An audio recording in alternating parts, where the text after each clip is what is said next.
हमने तकरीबन 2 महीने पहले ये भारत जोड़ो यात्रा कन्याकुमारी में शुरू की थी। आपने देखा होगा, देखा था आपने? कन्याकुमारी से चालू हुई और अब तकरीबन 2000 किलोमीटर हमारे यात्री और लाखों लोग हमारे साथ चले हैं। जब यात्रा शुरू हुई, मैं आपको मजेदार बात बताता हूं, जब यात्रा शुरू हुई हम केरला से निकले और केरला में बहुत बड़ा रिसेप्शन था। और जब मैं केरला से निकल रहा था, मैंने सोचा कि भाई अब केरला को कोई हरा नहीं सकता। मतलब लाखों लोग निकल गए। और फिर मैं महाराष्ट्र पहुंचा और महाराष्ट्र केरला से आगे निकल गया। अभी ताली मत बजाओ, अभी मत बजाओ, ताली बजाने का टाइम आएगा, ताली बजाने का टाइम आएगा। और फिर हमने महाराष्ट्र में कितने 15 दिन चले थे हम, महाराष्ट्र में 15 दिन चले। और मैं आपको बता नहीं सकता, भारत जोड़ो यात्रा को महाराष्ट्र के लोगों ने, किसानों ने, मजदूरों ने, छोटे व्यापारियों ने, युवाओं ने, माताएं बहनों ने कितनी शक्ति दी। और मैंने कहा अब महाराष्ट्र को कोई नहीं हरा सकता। और फिर मैं मध्य प्रदेश में आया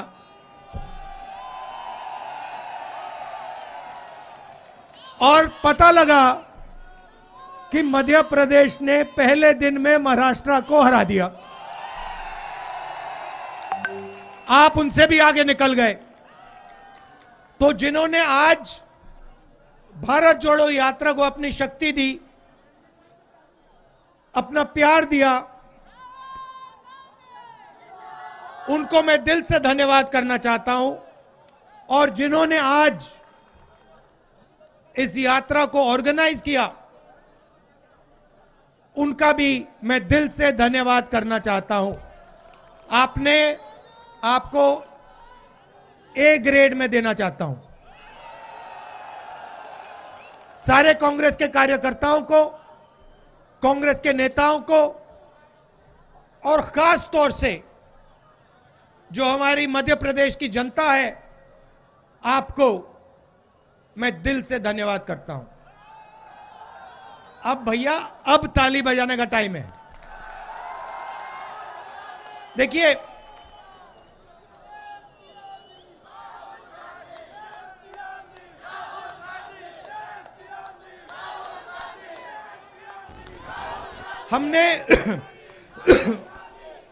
हमें लगा हिंदुस्तान में, हमें लगा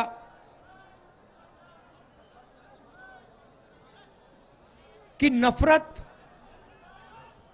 डर और हिंसा का माहौल बीजेपी के लोगों ने बना दिया है। और हमने बहुत कोशिश की, जो जनता की आवाज थी,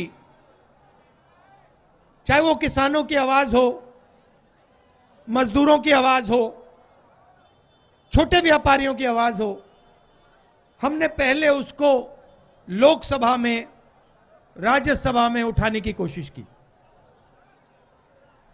किसानों के 3 काले कानून आए, उसके बारे में हमने बात करने की कोशिश की विधानसभा में, लोकसभा में। उससे पहले प्रधानमंत्री जी ने नोटबंदी लागू की थी, आपको याद होगा, सबको याद है। 500 रुपए, 1000 रुपए का नोट उन्होंने रद्द कर दिया। और आप किसी भी छोटे व्यापारी से पूछो, आज मैं उनके साथ चल रहा था, उनके सारे के सारे बिजनेस एक के बाद एक लाखों बिजनेस हिंदुस्तान में बंद हो गए। और जो बचे, गलत जीएसटी लागू करके, 5 अलग अलग जीएसटी,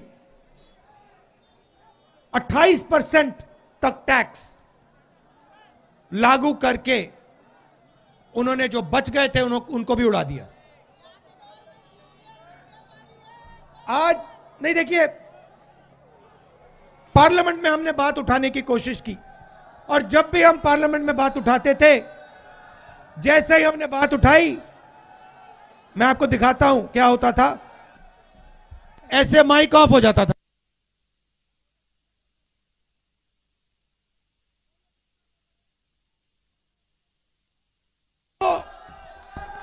तो लोकसभा जो जनता की आवाज उठाने का सेंटर है, एक तरीका है, वहां तो माइक ऑफ कर दी।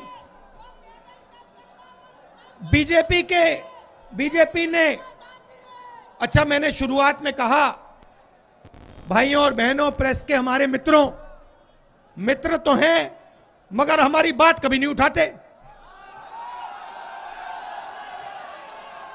देखो मुस्कुरा रहे हैं सब, पीछे से प्रेशर है, रिमोट कंट्रोल पीछे है इनके बेचारे के, ये कुछ नहीं कर सकते। मैं समझता हूं इनकी गलती भी नहीं है। तो मीडिया हमारी बात नहीं उठाती, सिर्फ हमारी नहीं, विपक्ष की बात नहीं उठाती। लोकसभा का रास्ता बंद। अच्छा, मध्य प्रदेश में हम चुनाव जीत गए, हमारी सरकार थी और करोड़ों रुपए लेकर 20-25 भ्रष्ट विधायकों को खरीद लिया और सरकार बना ली।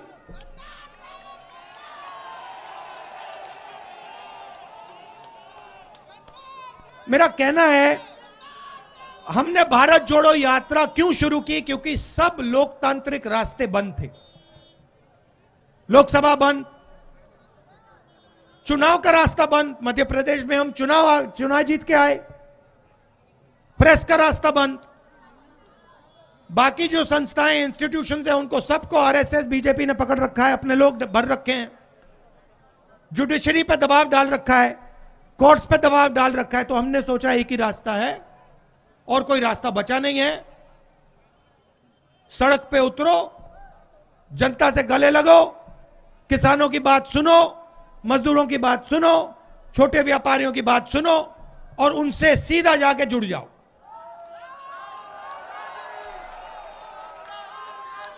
हमने सोचा भी नहीं था, मैं आपको सच बता रहा हूं, हमने सोचा भी नहीं था कि इतनी शक्ति, इतना प्यार, इतना सपोर्ट हिंदुस्तान के लोग, मध्य प्रदेश, महाराष्ट्र, केरला, आंध्र, तेलंगाना, तमिलनाडु के लोग इस यात्रा को देंगे। आप मेरा चेहरा देखो, देखो ये चेहरा देखो मेरा। ये आपको अभी कमलनाथ जी ने मुझसे पूछा, निकले मेरे साइड से, मुझसे पूछते हैं, राहुल तुम थके नहीं हो? भाइयों और बहनों, मेरा चेहरा थका हुआ दिख रहा है? मैं 2000 किलोमीटर चला हूं, 2000, कोई थकान नहीं, एक सेकंड की थकान नहीं। सुबह उठता हूं, मैं आपको बता रहा हूं, सुबह उठता हूं, चलना शुरू करता हूं और जितनी आसानी से मैं 6 बजे सुबह चलता हूं, उससे तेज मैं 8 बजे रात को चलता हूं। और ये क्यों हो रहा है? अजीब सी बात है। 2000 किलोमीटर चल गया हूं। भाइयों बहनों, मित्रों,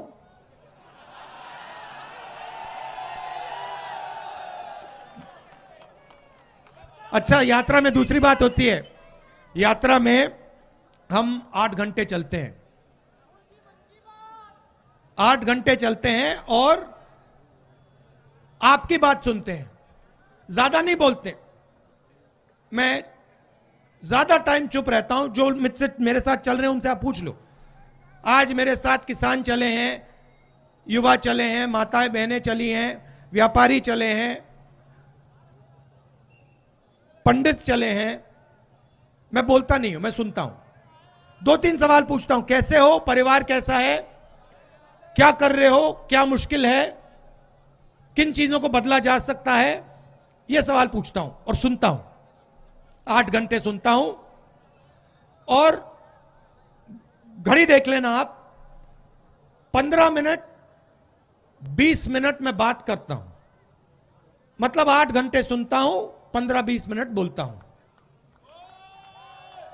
मतलब 8 घंटे आपकी मन की बात चलती है, 15 मिनट मेरी मन की बात चलती है। इसीलिए मैं भाइयों बहनों को कह रहा था 15 मिनट मेरे हैं, 15 मिनट तो बोलने दो। तो ये यात्रा हमने नफरत, हिंसा, डर के खिलाफ शुरू की। देखिए, हिंदुस्तान नफरत का देश नहीं है, हिंसा का देश नहीं है। सच बताऊं तो हिंसा और नफरत जैसी कोई चीज ही नहीं होती। डर होता है, जिसके दिल में डर होता है वो हिंसा करता है, वो नफरत फैलाता है। जिसके दिल में डर नहीं होता है वो हिंसा और नफरत नहीं फैला सकता, उसके दिल में होती नहीं है। मेरा कहना है जो हिंसा होती है वो डर का एक रूप होता है, जो नफरत होती है वो डर का एक रूप होता है। और जो बीजेपी की सरकारें होती हैं वो जानबूझकर डर फैलाती हैं। आप पूछोगे किसके दिल में डर, मैं बताता हूं। आप किसी भी किसान से बात करो और उससे पूछो, भाई बताओ तुम्हें कांग्रेस सरकार के समय डर लगता है या बीजेपी की सरकार के समय डर लगता है? सब के सब आपको कहेंगे डर हमें बीजेपी की सरकार के टाइम लगता है। फिर पूछो क्यों, और कहेंगे देखिए बीजेपी की जो सरकार होती है वो किसान की मदद और किसान की रक्षा नहीं करती है। खेती आसान काम नहीं होता है। किसी ने मुझे कहा, ओ आप 2000 किलोमीटर चल लिए, यह कोई मुश्किल काम नहीं है। हिंदुस्तान का किसान 2000 नहीं, अपनी जिंदगी में 30-40 हजार किलोमीटर चलता है, आगे पीछे खेत में, सही बात नहीं, इन्हीं सड़कों पे चलता है। तो असली काम वो करता है। अब उसको क्या जरूरत होती है? उसको फर्टिलाइजर, बीज, बीमा, इन चीजों की जरूरत होती है। उसको सही बीज नहीं मिलता, फर्टिलाइजर के दाम दुगने हो जाते हैं, 4 गुना। पोटाश का क्या दाम है? 2200, पहले क्या होता था? 400। तो सबसे पहले ये किसान के दिल में डर भर देते हैं। 24 घंटा काम करता है, 4 बजे सुबह उठता है, आधी रोटी खाता है, और फिर जब उसका समय आता है, चाहे गेहूं हो, सोया हो, केला हो, बेचने का समय आता है, तो दिल्ली में बीजेपी के लोग एक्सपोर्ट इंपोर्ट की पॉलिसी बदल देंगे और दाम को गिरा देंगे। तो पूरी की पूरी मेहनत 2-3 दिन में गायब हो जाती है। एमएसपी नहीं दिलवाएंगे। और अगर किसी किसान का खेत बर्बाद हो जाए, आंधी आ जाए, तूफान आ जाए, बीमा का पैसा मध्य प्रदेश में उसको नहीं मिल सकता। ऐसे किसान के दिल में ये डर पैदा करते हैं। युवाओं के दिल में डर कैसे पैदा करते हैं? युवाओं को रोजगार कौन देता? भैया ये एम्बुलेंस है क्या? युवाओं को क्या चाहिए होता है? युवा क्या चाहता है? रोजगार। अब अच्छा, अब रोजगार देता कौन है? ये जो प्रधानमंत्री जी के 2-3 मित्र हैं, ये रोजगार नहीं देते देश को। ये ज्यादा से ज्यादा 50,000, 1,00,000, 2,00,000 लोगों को रोजगार दे सकते हैं, अगर पूरा मिला दो। रोजगार कौन देता है? रोजगार छोटा व्यापारी देता है। सही सिर हिला रहे हो? सही। रोजगार स्मॉल और मीडियम बिजनेस जो चलाता है, जो हिंदुस्तान में लाखों हैं, कोई 300 लोगों को रोजगार देता है, कोई 500 को, कोई 2,000 को, कोई 10,000 को। छोटे छोटे मिडिल साइज बिजनेस, जैसे यहां पे दुकानें हैं, इन दुकानों में लोगों को रोजगार मिलता है। ऐसी लाखों करोड़ों दुकानें हैं हिंदुस्तान में, ये रोजगार देते हैं। रोजगार पब्लिक सेक्टर से मिलता है। BHEL जैसी कंपनी, हिंदुस्तान रेलवेज, सेना, CRPF, BSF और प्राइवेट सेक्टर में जो छोटी और मिडिल साइज कंपनी है उधर। अब इन्होंने क्या किया? युवाओं को डराने के लिए सबसे पहले इन्होंने नोटबंदी, GST लागू की, और जो रोजगार देने की रीढ़ की हड्डी उसको उड़ा दिया। तो आज हिंदुस्तान में युवाओं को रोजगार नहीं मिल सकता, खत्म। मध्य प्रदेश में आप कुछ भी कर लो, यहां पे युवाओं को रोजगार नहीं मिल सकता, क्योंकि रीढ़ की हड्डी तोड़ दी। जैसे ये खड़े हैं, अगर हमने इनकी रीढ़ की हड्डी तोड़ दी, ये खड़े नहीं हो पाएंगे, खत्म कहानी। जो करना है कर लो। वो हिंदुस्तान का स्मॉल और मीडियम सेक्टर है, उसके साथ नरेंद्र मोदी जी ने वो किया है। ये पॉलिसियां नहीं थी भाइयों बहनों, ये हथियार हैं। नोटबंदी, GST पॉलिसी नहीं है, हथियार है। छोटे व्यापारियों को, किसानों को, मजदूरों को, स्मॉल और मीडियम बिजनेसेस को मारने के हथियार हैं, और इन हथियारों को चला दिया और रीढ़ की हड्डी तोड़ दी। अब दूसरा रास्ता, public sector, railways, BHEL, army, ये दूसरा रास्ता है युवाओं के लिए, हैगा। प्राइवेट, पब्लिक सेक्टर को प्राइवेट कर दिया, रेलवेज को बेच रहे हैं, BHEL को बेचने की तैयारी हो रही है, पेट्रोल कंपनीज बेच रहे हैं। जो भी आपकी पूंजी थी, अभी आएंगे, पब्लिक सेक्टर का रास्ता बंद कर दिया। और जो आखिरी रास्ता था, जो भैया ये हमारा झंडा, ये इसको आगे लाओ, तिरंगे को यहां लाओ, मैं दिखाना चाहता हूं।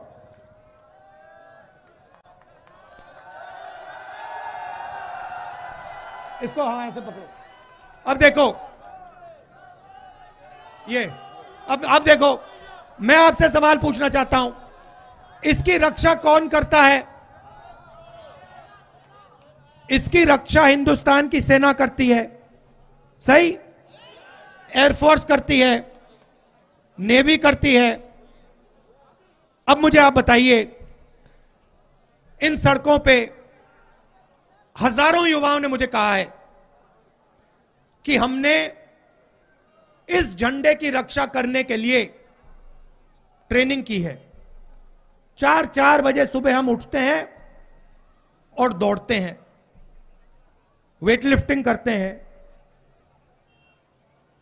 पहले क्या होता था, जो इसकी रक्षा करता था उसे सेना कितने साल की नौकरी देती थी? जिंदगी भर। मतलब अगर इस झंडे की रक्षा आपने की तो हिंदुस्तान की सरकार जिंदगी भर आपकी रक्षा करेगी। ये पैक्ट था, ये रिश्ता था। रिश्ता क्या था? अगर एक युवा इस झंडे की रक्षा करना चाहता था तो हिंदुस्तान की सरकार उससे हाथ मिला के कहती थी, आपने अपनी जिंदगी इस झंडे को दी, आपकी जिंदगी भर की रक्षा हिंदुस्तान की सरकार आपकी करेगी। यह रिश्ता था। अब यह रिश्ता, यह पवित्र रिश्ता, इस रिश्ते को नरेंद्र मोदी जी ने तोड़ दिया है। कैसे तोड़ा? नरेंद्र मोदी जी कहते हैं कि जो भी युवा इस झंडे की रक्षा करना चाहता है उसे हम 6 महीने की ट्रेनिंग देंगे और 4 साल बाद उसे लात मार के भगा देंगे। उसे बेरोजगार कर देंगे और उससे कहेंगे कि बेटा तुमने अपनी जिंदगी इस झंडे को देने की चाहिए थी। 6 महीने की हम तुम्हें ट्रेनिंग देंगे, 4 साल तुमसे काम देंगे और फिर जिंदगी भर तुम्हें बेरोजगार बना देंगे। यह नया रिश्ता है भाइयों बहनों, मैं नहीं कह रहा हूं, गलतफहमी में मत रहो। कन्याकुमारी से मध्य प्रदेश तक हजारों युवाओं ने मुझे यह बात बोली है, एक ने नहीं, हजारों युवा ने मुझे कहा है कि हम सेना के लिए अपनी जान देने के लिए तैयार थे, हमसे यह रास्ता क्यों छीना गया है। बिल्कुल गलत काम है।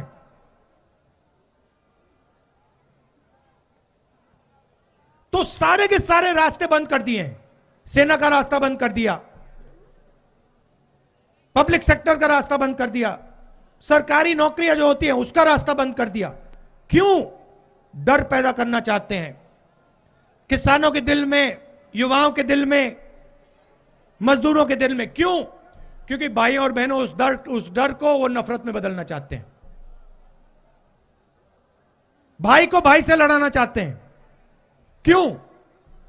क्योंकि हिंदुस्तान के 3-4 सबसे बड़े अरबपतियों को आपका पूरा का पूरा धन पकड़ाना चाहते हैं।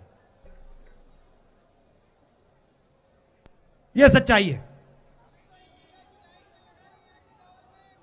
तो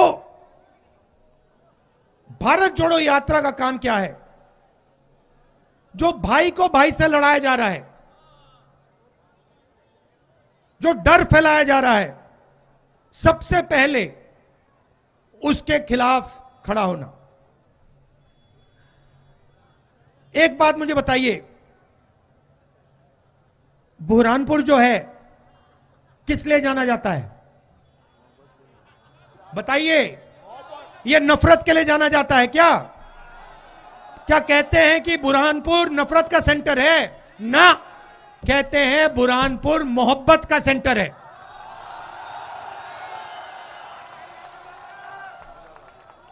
ये हम आपको नहीं कह रहे हैं, ये आप हमें कह रहे हो। ये आपने हिंदुस्तान को सालों से कहा है, हजारों सालों से कहा है। आप इस बात को बहुत अच्छी तरह समझते हो, आपसे शायद बेहतर इस बात को कोई नहीं समझ सकता। और ये जो आपका मैसेज है, मोहब्बत का मैसेज, ये हम यहां इधर से श्रीनगर तक ले जाएंगे। तो यात्रा के दो और लक्ष्य। एक, जो देश में भयंकर बेरोजगारी है, जो पब्लिक सेक्टर को बेचा जा रहा है, प्राइवेटाइज किया जा रहा है, जो सरकारी जो पोजीशंस हैं जो फुल करी नहीं जाती, भरी नहीं जाती, तो बेरोजगारी के खिलाफ यह यात्रा चल रही है। और आखिरी बात, बहन आप एक बात मुझे बताइए, यूपीए के समय गैस सिलेंडर का दाम क्या होता था? ये देखो 400। अच्छा, अब मैंने एनडीए के बारे में पूछ लिया तो आप 2 हाथों से भी नहीं दिखा पाओगे। देखो एनडीए के, बीजेपी के समय सिलेंडर का दाम कितना है? ये देखो, यू करना, देखो यू करना पड़ेगा, ये और फिर ये, मतलब 3 बार। यूपीए का टाइम खट। और नरेंद्र मोदी जी आते थे, कहते थे 400 रुपए का गैस सिलेंडर हो गया है। आज नहीं कहते कि 1100 रुपए का हो गया। आपको दूसरा सवाल पूछना चाहिए, आपको, ठहर जाओ भैया, आपको यह पूछना चाहिए कि जो 400 रुपए और 1100 रुपए में फर्क है, ये आपकी जेब में से निकल रहा है, तो ये जा कहां रहा है? देखिए, पैसा गायब नहीं होता। ऐसे पैसा, आपने कभी पैसा को गायब होते हुए देखा है? कि आपने पैसे को यूं किया और गिराया, वो गायब हो गया? पैसा आपकी जेब में से निकल के कहीं ना कहीं तो जाता है ना। तो आपको यह सवाल पूछना चाहिए, ये गैस सिलेंडर का 400 रुपए 1100 रुपए के बीच में फर्क है, ये जा कहां रहा है? और दूसरा सबसे बड़ा सवाल, फिर से यूपीए के समय पेट्रोल का दाम क्या होता था? 60 रुपए। बीजेपी के समय 107 रुपए। ये जो है 60 रुपए और 107 रुपए के बीच में जो फर्क है, ये सवाल आप पूछो बीजेपी के लोगों से, ये किसकी जेब में जा रहा है? ये पैसा भाइयों और बहनों, आप जानते हो किधर जा रहा है, किस काम के लिए इसका प्रयोग किया जा रहा है, ये सब आप जानते हो। तो ये जो 3 मुद्दे हैं, इसके लिए हमने भारत जोड़ो यात्रा शुरू की। बेरोजगारी, महंगाई और नफरत, डर और हिंसा। आपने आज मध्य प्रदेश के पहले दिन आपने इतना प्यार दिया, इस यात्रा की इतनी मदद की और इतने लोग चले, मैं आपको स्टेज से पूरा धन्यवाद ही नहीं कर सकता। तो मैं दिल से आपको कहना चाहता हूं, बहुत बहुत धन्यवाद, बहुत बहुत धन्यवाद। और आपने जो मोहब्बत दी मुझे, जो प्यार दिया, जो इज्जत दी, इसको मैं जिंदगी भर नहीं भूलूंगा। नमस्कार, जय हिंद।